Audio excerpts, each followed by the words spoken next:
The alien ship was bigger than anything humans had ever built.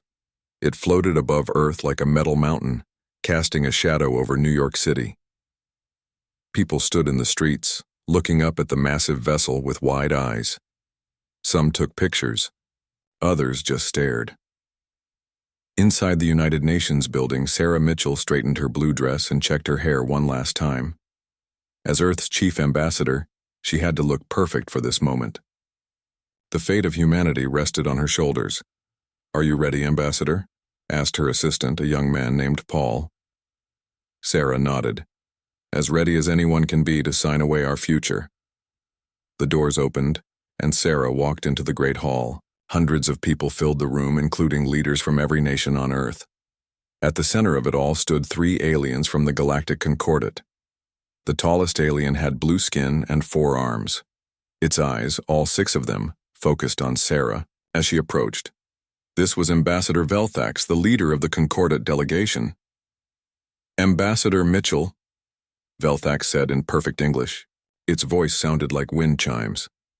"Are you prepared to sign the Treaty of Restraint?" Sarah forced a smile. "Yes, Ambassador Velthax. Earth is ready to join the galactic community." But not everyone in the room felt ready. Captain John Burke stood near the back wall wearing his military uniform. He watched Sarah walk to the treaty table and his hands formed tight fists. As a soldier who had spent 30 years protecting Earth, he hated what was about to happen. The treaty document glowed with alien technology. Sarah picked up the special pen and looked at the words one more time. The message was simple but devastating. Humans could not build warships. No weapons in space. No military vessels beyond Earth's atmosphere. "This treaty ensures peace," Velthax said loudly. "The Concordat has kept the galaxy safe for 10,000 years. Humans are special. Your species learns too quickly. You adapt too well. History shows that species like yours can become dangerous if given military power too soon." Sarah's hand shook slightly as she signed her name. The pen left a glowing mark on the alien document. Cameras flashed. People clapped politely. Earth had officially joined the Galactic Concordat. But Captain Burke didn't clap. He turned and left the room quietly. 2 hours later, Burke sat in a small restaurant 3 blocks from the UN building. He stirred his coffee and stared out the window at the alien ship still hovering in the sky. "Mind if I join you?" Burke looked up to see Lisa Chang, Director of Earth Defense. She wore a simple black suit and carried a briefcase. Without waiting for an answer, she sat down across from him. "That was hard to watch," Burke said. "Yes, it was." Lisa ordered tea from the waiter. "But we knew this day would come. Ever since first contact 3 years ago, the Concordat has been clear about their rules. Rules that leave us defenseless." Lisa leaned forward and lowered her voice. "What if I told you that some of us have been thinking about that problem?" Burke's eyes narrowed. "What do you mean?" "I mean that signing a treaty is one thing, following it is another." She opened her briefcase and pulled out a tablet. "Have you heard of the Ceres mining operation? The new asteroid mining project?" "What about it?" Lisa smiled. "It's not just for mining." She showed him the tablet screen. Burke saw blueprints and technical drawings. At first he thought they were for mining equipment. Then he looked closer and recognized weapon systems, engines, and hull designs. "These are warship plans," he whispered. "Keep your voice down." Lisa glanced around the restaurant. "Yes, they are. We call it Project Phoenix, like the bird that rises from the ashes." Burke studied the designs. They were clever. The ships looked like cargo vessels on the outside, but inside they had everything a warship needed. "This is illegal. If the Concordat finds out." "They won't. We have the best engineers and the smartest people working on this. The facilities will be hidden inside asteroids. The Concordat inspects Earth regularly, but they rarely check the asteroid belt. Who else knows about this? Admiral Thompson is on board. So are the leaders of 12 countries. We need experienced officers like you, John. Will you help us?" Burke thought about the treaty signing. He remembered the fear in people's eyes as they looked up at the alien ship.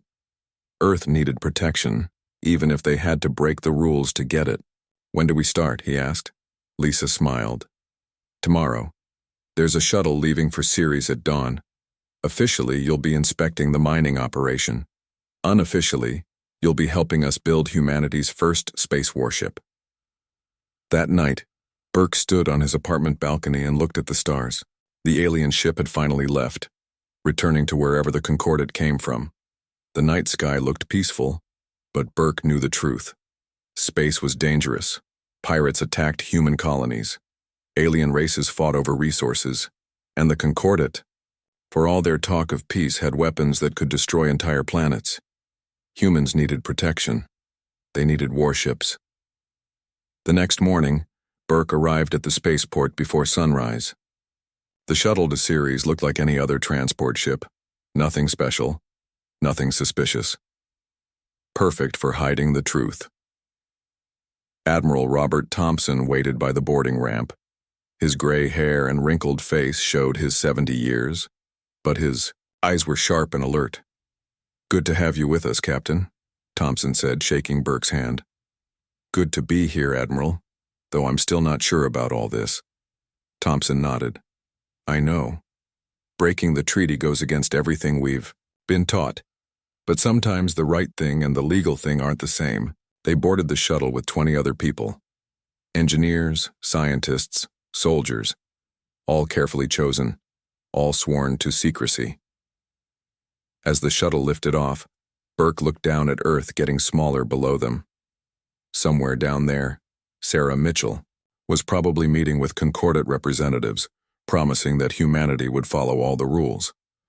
But up here, heading toward the asteroid belt, a different story was beginning. Humans would build their warships, they would protect themselves, and they would do it in secret, hidden among the rocks and dust of space. The journey to Ceres took 3 days. During that time, Burke studied the plans for Project Phoenix. The hidden shipyards, the fake mining operations, the secret supply lines. It was all carefully planned. "We're not building a fleet to attack anyone," Lisa explained during one briefing. "These ships are for defense only, but they'll be the best defense ships in the galaxy." When they finally reached Ceres, Burke understood why they'd chosen this location. The asteroid was huge, with a diameter of almost 600 miles. Plenty of room to hide their activities. The shuttle docked at what looked like a normal mining station, but as soon as they were inside, Burke saw the truth. Past the fake mining equipment, through hidden doors and secret passages, lay the beginning of humanity's real space program. Workers in spacesuits were already digging out huge caverns inside the asteroid. Engineers studied holographic ship designs. Robots carried building materials through the tunnels. "Welcome to Shipyard 1, Lisa said proudly, "the birthplace of humanity's future." Burke smiled for the first time since the treaty signing. They were really doing this. Despite the risks, despite the consequences if they were caught, humanity was taking control of its own destiny. The Treaty of Restraint said humans couldn't build warships, but humans had never been good at following rules that threatened their survival. And in the darkness of space, hidden inside an asteroid where alien eyes couldn't see, humanity began to build its first true warship. 3 years passed faster than anyone expected. The secret shipyards inside Ceres had grown from rough tunnels into a massive industrial complex. What started as one hidden facility had expanded to 5 separate locations across the asteroid belt. Each one was carefully disguised as a mining operation. Amy Rodriguez stood in the main design lab, her hands moving through holographic displays. As the chief engineer of Project Phoenix, she had spent every day of those 3 years working on humanity's first warship. Her brown hair was tied back in a messy ponytail and her clothes were wrinkled from sleeping in her office again. "The power coupling still isn't right," she muttered, adjusting the design for the 10th time that morning. "You need to sleep, Amy," said her assistant, Tom Bradley. "You've been awake for 36 hours. Amy shook her head. "I'll sleep when the ship is finished. We're so close now." She stepped back and looked at the complete hologram. The ship was beautiful in its deadly simplicity. They called it the Defiance. From the outside, it looked like a large cargo hauler. But inside, it was pure warship. plasma cannons hidden behind sliding panels, shield generators that could stop asteroid impacts, fighter bays that could launch 20 small attack craft in less than a minute. The Concordat would lose their minds if they saw this, Tom said quietly. Good thing they won't see it until we want them to, Amy replied. In another part of the asteroid, Captain Burke was drilling the crew. They had recruited the best pilots, gunners, and engineers from Earth's military forces. Each person had been carefully vetted and sworn to absolute secrecy. Remember, Burke told the assembled crew, we're not just building ships, we're building hope. For too long, humanity has been forced to rely on the Concordat for protection. But what happens when they decide we're not worth protecting anymore? The crew nodded. They all knew the stories. Human colonies raided by pirates while Concordat patrols were conveniently elsewhere. Mining ships destroyed by unknown attackers that the Concordat never seemed to catch. Sir, we have a problem, Lieutenant Mike Davis interrupted. The young pilot was barely 25, but he was the best fighter pilot Burke had ever seen. Long-range sensors picked up a Concordat ship heading this way. Burke's stomach tightened. How long until they arrive? 6 hours, sir. Burke activated his communicator.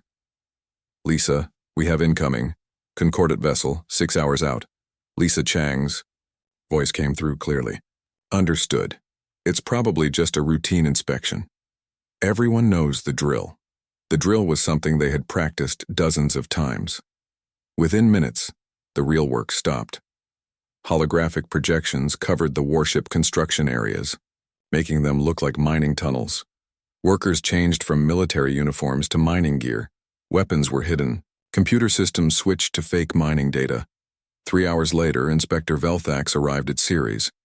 The same alien who had overseen the treaty signing now stood in the docking bay, its 6 eyes scanning everything. Captain Burke, Velthax said, sounding surprised. I did not expect to find Earth's military here. Burke smiled calmly. I'm retired from the military, Inspector. Now I oversee security for the mining operation. Lots of valuable minerals here.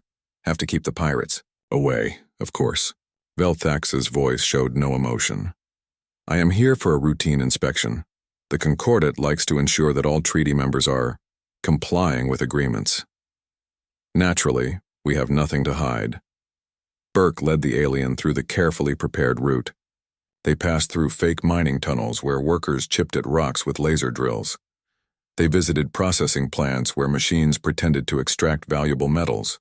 They even stopped at the cafeteria, where the crew ate lunch and talked about mining quotas. But Mike Davis made a mistake. As they passed through the recreation area, Mike was talking with another pilot. They were discussing fighter maneuvers using their hands to show banking turns and attack runs. When Mike saw the inspector, he froze. What were you demonstrating? Velthax asked. Mike's face turned red. Just showing how the mining drones work. They have to maneuver through asteroid fields. Velthax stared at him with all 6 eyes. Interesting. Your movements looked more like combat maneuvers. Burke stepped in smoothly. Mike used to be a pilot back on Earth. Old habits die hard. He likes to make mining sound more exciting than it really is. The inspection continued, but Burke could tell that Velthax was now paying closer attention. The alien asked more questions. Its eyes lingered on doorways that led to restricted areas. It examined computer terminals more carefully. Meanwhile, in a hidden laboratory deep inside Ceres, Dr. Stephen Park was working on something that might save them all. The young scientist had been developing a new type of stealth technology for the past year. The energy signature is the problem, he explained to his team. Every ship produces a unique pattern when its engines run. The Concordat can detect these patterns from light years away. So we hide the signature? Asked his colleague, Dr. Maria Santos. Better, we make it look like something else. Stephen showed them his prototype device. This creates a false energy signature. To Concordat sensors, our warships will look like common cargo haulers. Back in the main facility, the inspection was finally ending. Velthax stood at the docking bay preparing to leave. Your operation here is impressive, the alien said. Very thorough. Thank you, Inspector, Burke replied. We take our mining seriously. I'm sure you do, Velthax paused at the airlock. Tell me, Captain, do you miss your military days? Burke met the alien's gaze steadily. Sometimes, but mining is safer. Indeed, though I wonder, what would humanity do if the treaty didn't exist? Would you build warships? That's a hypothetical question, Inspector. The treaty does exist. We signed it. Velthax made a sound that might have been laughter. Yes, you did. Farewell, Captain Burke. I'm sure we'll meet again. After the Concordate ship left, Burke found Lisa in the command center. That was too close, he said. Lisa nodded. Mike needs more training in security protocols, but we handled it well. Velthax, suspects something. Maybe. But suspicion isn't proof. Lisa pulled up a schedule on her screen. The good news is that we're ahead of schedule. The first ship will be ready for testing in 2 weeks. 2 weeks later, in the darkness between Mars and Jupiter, humanity's first warship powered up its engines. The Defiance looked exactly like a cargo ship on the outside. But when Amy Rodriguez gave the command, hidden panels slid open. Weapon systems came online. Shields flickered to life. All systems green, Amy reported from the bridge. She's ready. Captain Burke sat in the commander's chair, feeling the subtle vibration of the engines through the deck. This was what humanity needed. Not just a ship, but proof that they could protect themselves. Take her out, he ordered. The Defiance accelerated smoothly, its engines pushing it faster than any cargo ship should be able to move. They tested the weapons, firing at asteroid targets. They activated the shields, watching energy readings spike as the defensive systems engaged. They even launched the fighters, watching as the small craft swarmed out of hidden bays. Everything worked perfectly. We did it, Amy said quietly, tears in her eyes. We actually did it, but their celebration was interrupted by an urgent message from Ceres. Admiral Thompson's face appeared on the main screen, looking worried. We've intercepted Concordate communications, he said. They're planning another inspection. Not just Ceres this time. All 5 shipyards. And they're bringing a full fleet. The bridge fell silent. Everyone knew what this meant. The Concordate suspected the truth. The secret was in danger, and humanity's future hung in the balance. The emergency meeting happened at 3 in the morning. Admiral Thompson, Lisa Chang, and Captain Burke sat around a secure conference table deep inside Ceres. The holographic displays showed intercepted Concordate messages, and none of them looked good. They know something, Thompson said, his face grave. These aren't routine inspections they're planning. Look at the fleet composition. The display showed 15 Concordate warships, including 3 battlecruisers. It was the largest force they had sent to human space since first contact. How long do we have? Burke asked. 6 months, maybe less, Lisa replied. Our intelligence suggests they're still gathering evidence. They suspect we're hiding something, but they don't know what. 6 months. Thompson rubbed his tired eyes. Can we finish the fleet by then? Amy Rodriguez, who had been called from the shipyard, shook her head. We have 12 ships in various stages of completion. Only 5 are fully operational. The rest need at least 8 months. Then we speed up production, Burke said. It's not that simple, Amy explained. Rushing the work means making mistakes. Mistakes that could kill the crew when the ships are needed most. The room fell silent. Through the window they could see the dock where the Defiance sat hidden among cargo vessels. Humanity's first warship, perfect and deadly, but alone against a galaxy of threats. There's another problem, Lisa said quietly. Our sources inside the Concordate report increased chatter about Earth.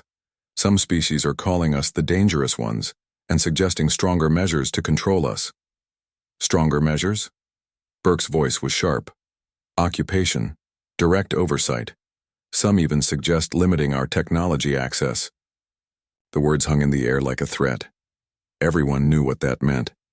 Earth would become a prison, its people watched and controlled by alien powers who feared them. Meanwhile, aboard the Concordate inspection ship Eternal Vigilance, Inspector Velthax studied reports from across human space. The 6-eyed alien had spent years watching humanity, and something wasn't right. The energy patterns don't match, Velthax said to its assistant. Look here, 5 mining operations all showing similar spikes in power usage. Mining doesn't require that much energy. Perhaps they have inefficient equipment? The assistant suggested. No. Humans are many things, but inefficient isn't one of them. Velthax pulled up more data. And there's something else.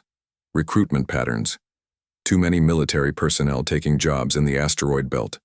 Engineers, pilots, weapons, specialists. Why would miners need those skills? Shall I alert the council? Velthax hesitated. Not yet. We need proof. But increase surveillance on all human mining operations and prepare the fleet. We may need to act quickly. Back on Ceres, Amy Rodriguez refused to give up. She worked 20-hour days, pushing her team to complete the warships faster without sacrificing quality. In the assembly bay, the 6th ship was taking shape. They called it Resolution. Install the shield generators first, Amy ordered. If the Concordat arrives early, at least the ships can defend themselves. Her team worked with desperate efficiency. Engineers who once designed smartphones now built weapons systems. Doctors who saved lives on Earth now calibrated targeting computers. Teachers who taught children now programmed battle computers. Everyone understood what was at stake. In a different part of the facility, Dr. Stephen Park made a breakthrough with his stealth technology. He burst into the command center, nearly knocking over a guard. "I've done it," he shouted. "The stealth field works." Lisa looked up from her reports. "Show me." Stephen activated a holographic display. "Watch this. Here's a standard warship signature." The display showed a bright energy pattern. "And here's the same ship with our stealth field active." The pattern changed completely. Instead of the sharp spikes of weapons and shields, it showed the smooth curve of civilian systems. "It's perfect," Lisa breathed. "They'll never detect our ships." "There's more," Stephen continued. "The field can adapt in real time. If they scan us during combat, the system adjusts to hide weapon discharges." For the first time in weeks, hope flickered in the command center. But hope was fragile. 3 months later, the Concordat made their move earlier than expected. Ambassador Sarah Mitchell sent an urgent message from Earth. Concordat demands immediate access to all human facilities in space. They're not asking anymore. Burke stood on the bridge of the Defiance, now permanently stationed as the flagship of humanity's secret fleet. 7 ships were operational. 5 more sat in various stages of completion. "It's not enough," he said to Amy.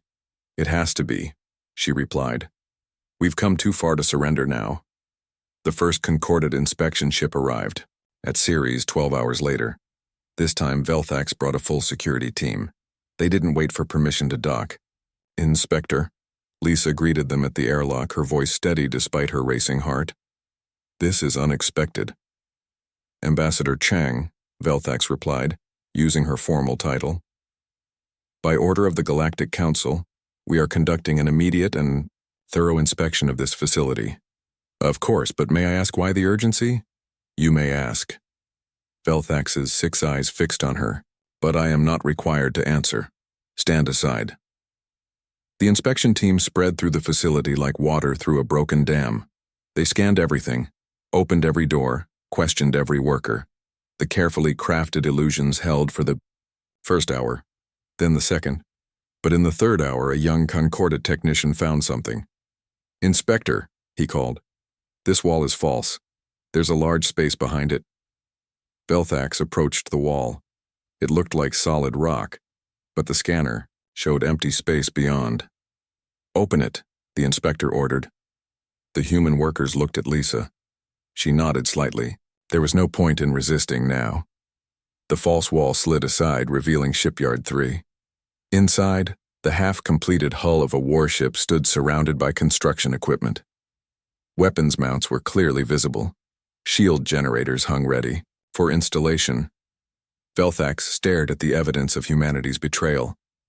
"Arrest them all," it ordered, "and alert the fleet. The humans have broken the treaty." Within hours, the news spread across the galaxy. The Concordat broadcast images of the hidden shipyard to every member species. The evidence was undeniable. Humanity had built warships. Around Earth, Concordat battlecruisers took position, their weapons powered up, aimed at major cities. The message was clear: surrender or face destruction. In the asteroid belt, Admiral Thompson made the hardest decision of his life. All ships, this is Phoenix Command. Reveal yourselves. It's time the galaxy sees what humanity can do.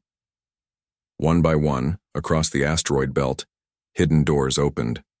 False mining ships shed their disguises. 12 human warships emerged from the shadows, their weapons charging, their shields glowing. The Defiance led them, with Captain Burke at the helm. "This is Captain John Burke of the Earth Defense Force," he broadcast to the Concordat fleet. "We mean no harm to peaceful species, but we will defend ourselves. Stand down and let's talk." The response came from the Concordat's lead battlecruiser: "Surrender immediately or we will open fire on Earth." Burke looked at his crew. Fear and determination mixed on their faces. They were outnumbered and outgunned, but they were human, and humans never gave up without a fight. The standoff lasted for 3 tense hours. 12 human warships faced 40 Concordat vessels in the cold darkness of space. Around Earth, more alien ships kept their weapons aimed at billions of innocent people. The atmosphere on every bridge was thick with fear and determination. Admiral Thompson ordered all human warships to form up in defensive positions. The Defiance took point, with the other ships spreading out behind it in a protective wall between the Concordat fleet and the asteroid bases. "Sir, they're targeting our shipyards," reported Lieutenant Davis from the sensor station. "Shield all civilian facilities," Burke commanded, "and open a channel to their lead ship." The main screen flickered to life, showing the bridge of the Concordat battlecruiser Eternal Law. Its commander, Supreme Admiral Zexval, had scales like polished bronze and eyes that burned with cold fire. "Captain Burke," Zexval said, "you have violated the Treaty of Restraint. Surrender your illegal vessels immediately." "Admiral Zexval," Burke replied calmly, "we built these ships to defend ourselves.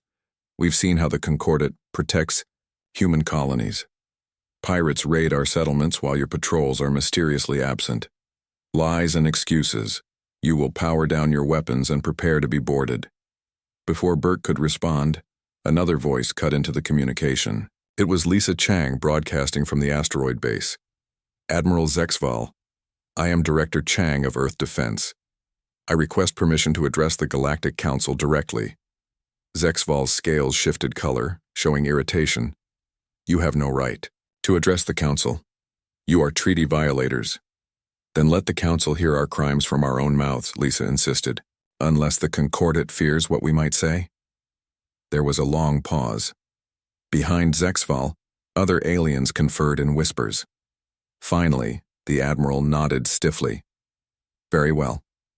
The Council will hear your words before we take action." A quantum communication link opened to the Galactic Council chambers. Hundreds of alien representatives appeared on secondary screens, watching from their homeworlds. Lisa took a deep breath and began to speak. "Members of the Galactic Council," she said, 3 years ago, Earth signed the Treaty of Restraint. We agreed not to build warships, but in those 3 years we have lost 12 colonies to pirate raids. Over 50,000 humans have died while waiting for Concordat protection that never came. Murmurs rippled through the council chambers. Some representatives looked uncomfortable. Lisa continued.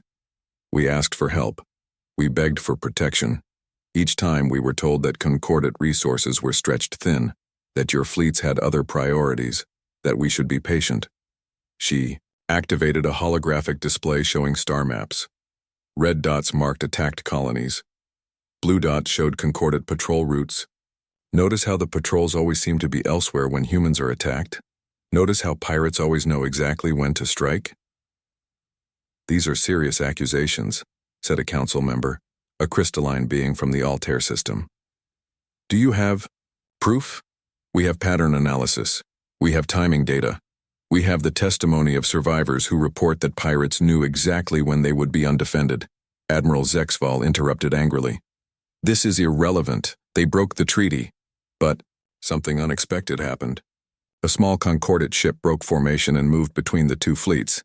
Its commander appeared on screen, Commander Zixtel, a younger officer with green-tinted scales. "Admiral, I request permission to speak."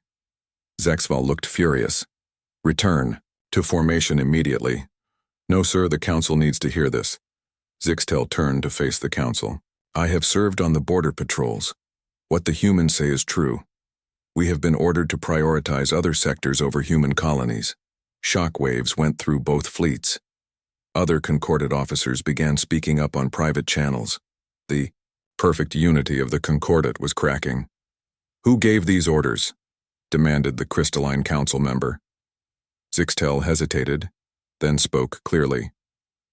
"The orders came from the highest levels. Some species in the Concordat fear humanity's potential. They wanted to keep humans weak and dependent." The council chambers erupted in argument. Representatives shouted accusations and denials. Some supported humanity's right to self-defense. Others demanded strict enforcement of the treaty. During the chaos, Burke noticed something on his tactical display. "Admiral Thompson, are you seeing this?" "Yes, Captain. 3 more Concordat ships are breaking formation. They're moving to neutral positions." The fracture in the Concordat fleet was growing. Younger officers and representatives from smaller species were questioning their orders.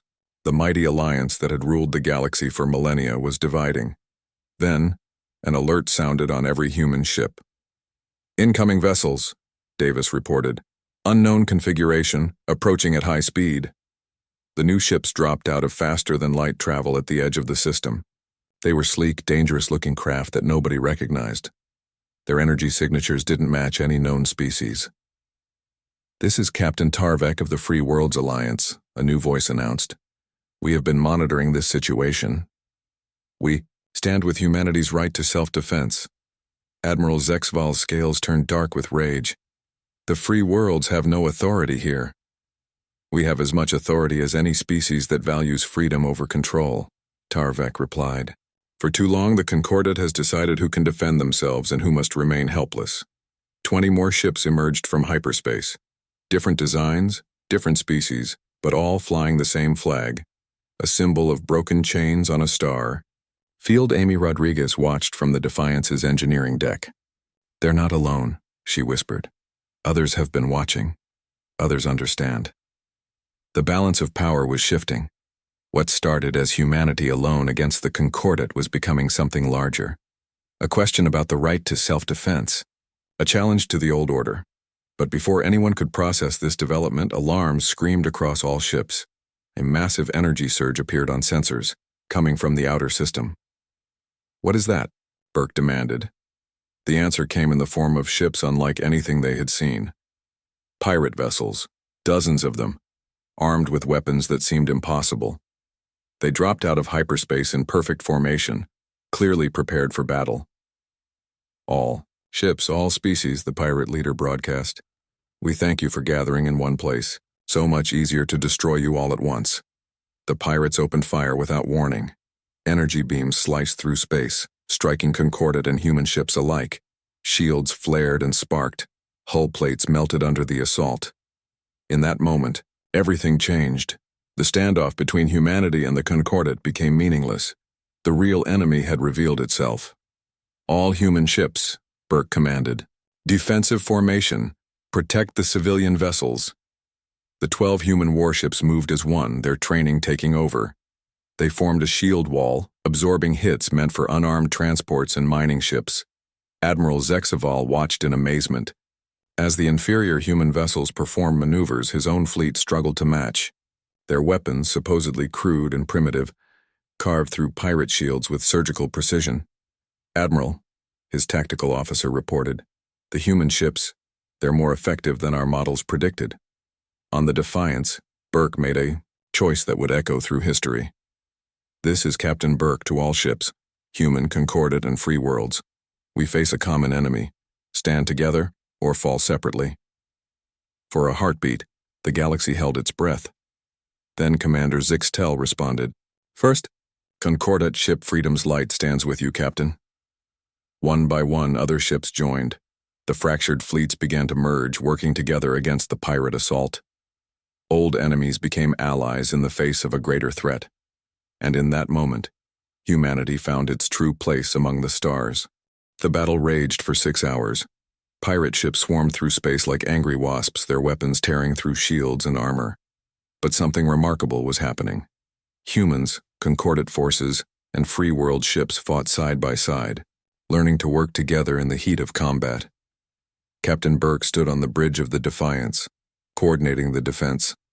The human warships had proven themselves beyond all expectations. They moved with precision, covering gaps in Allied formations and striking where the enemy was weakest. "Davis, take Fighter Squadron 3 to protect that concordate medical ship," Burke ordered. "Yes, sir."